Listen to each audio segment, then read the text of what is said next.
존재감이 아주 강한 정치인이죠. 홍준표 의원이 국민의힘에 1년 3개월 만에 복당했습니다. 국민의힘 최고위가 오늘 만장일치로 복당안을 의결한 건데요. 홍 의원은 복귀 첫날부터 본격적인 대권 행보를 시사하면서 윤석열 전 검찰총장 견제에 나섰습니다. 박준우 마커의 주민에서 짚어보겠습니다. 홍준표 전 대표의 복당을 즉각 허용하겠다. OX로 표시해 주십시오. 예.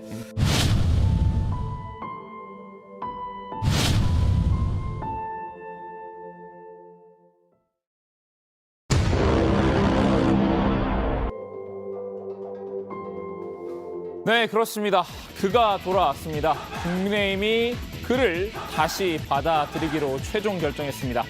주민이 선정한 오늘의 인물 바로 소개하겠습니다. 홍준표 의원입니다.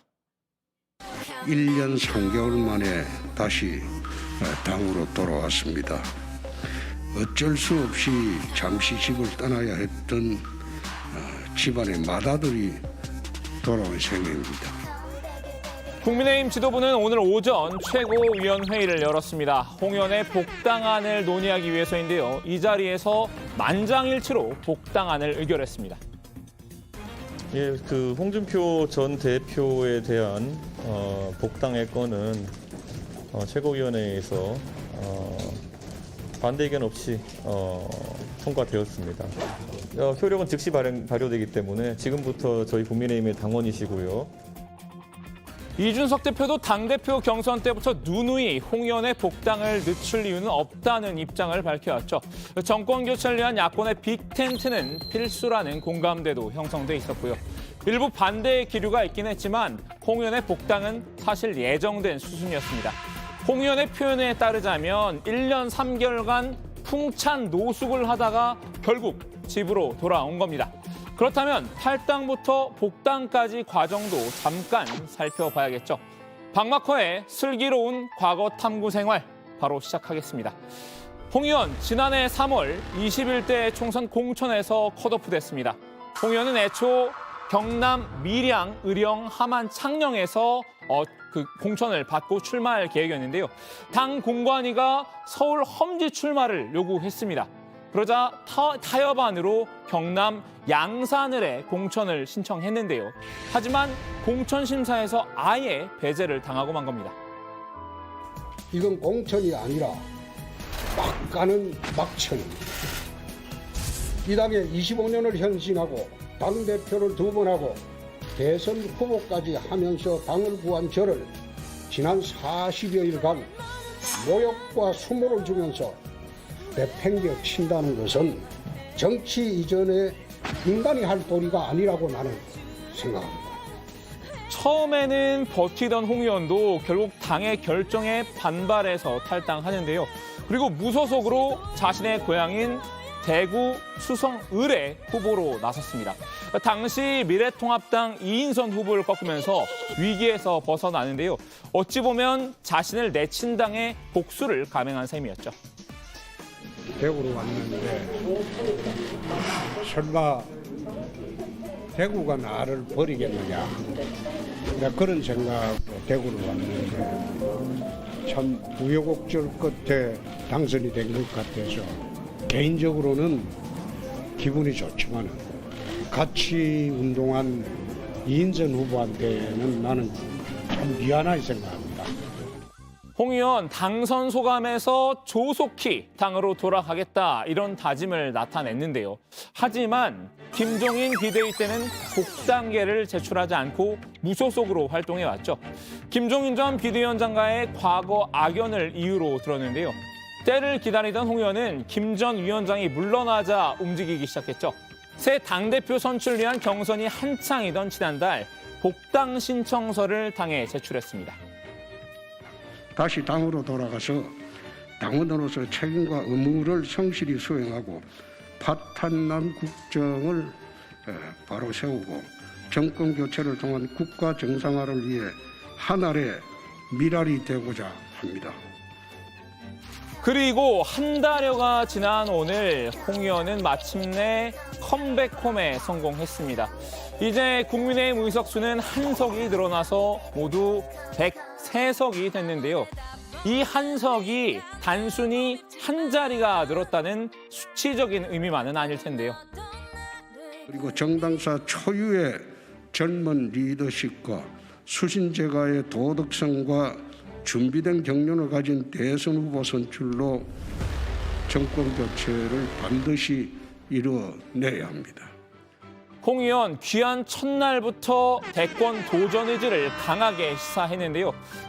그저 국회의원 한 명이 아니라 당의 전 대표이자 대권 주자가 돌아왔다고 울분 섞인 포효라도 하든 말이죠.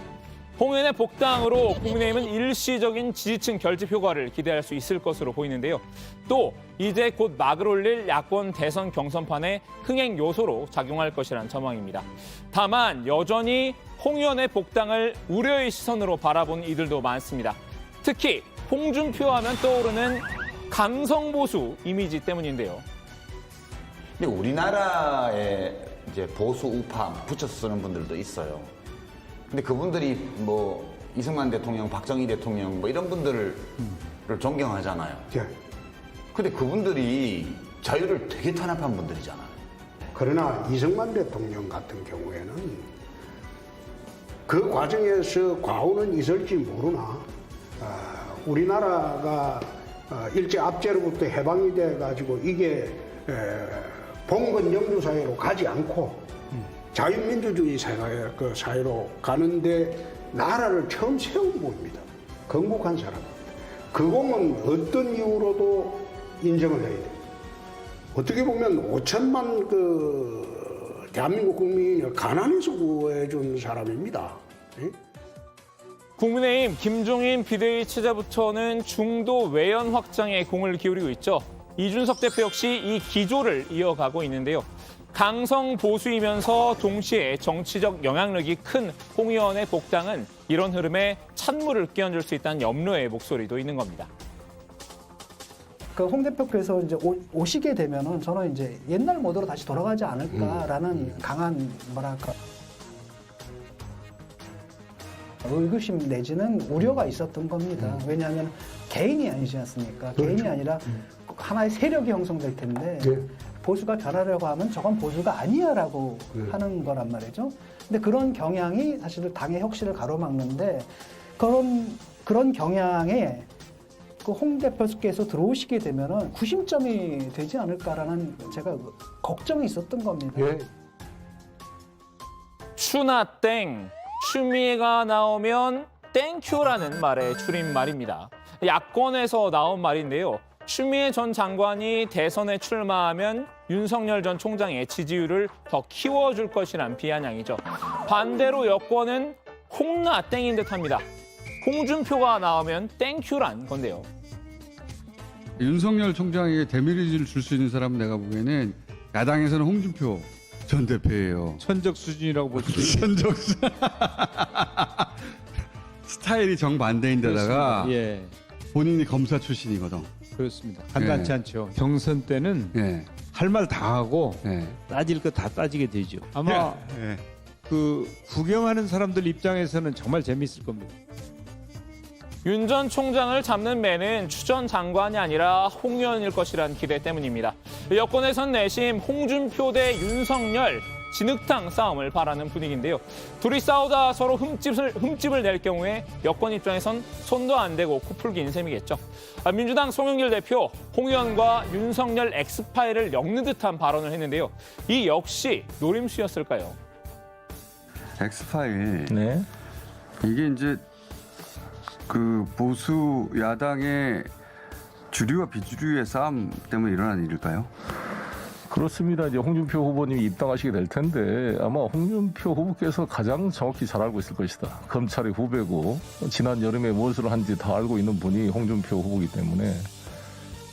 홍준표 의원은 이미 속셈을 알고 있으면서도 칼춤을 추는 걸까요? 여권의 바람에 부응하는 모습인데요. 그래 좋아. 까짓 내 칼춤 한번 쳐주지. 쳐준다고. 연일 윤 전 총장을 향한 공격 수위를 높여왔었죠. 오늘 복당 기자회견에서도 윤 전 총장에게 날선 비판을 가했습니다. 검찰총장은 법의 상징입니다.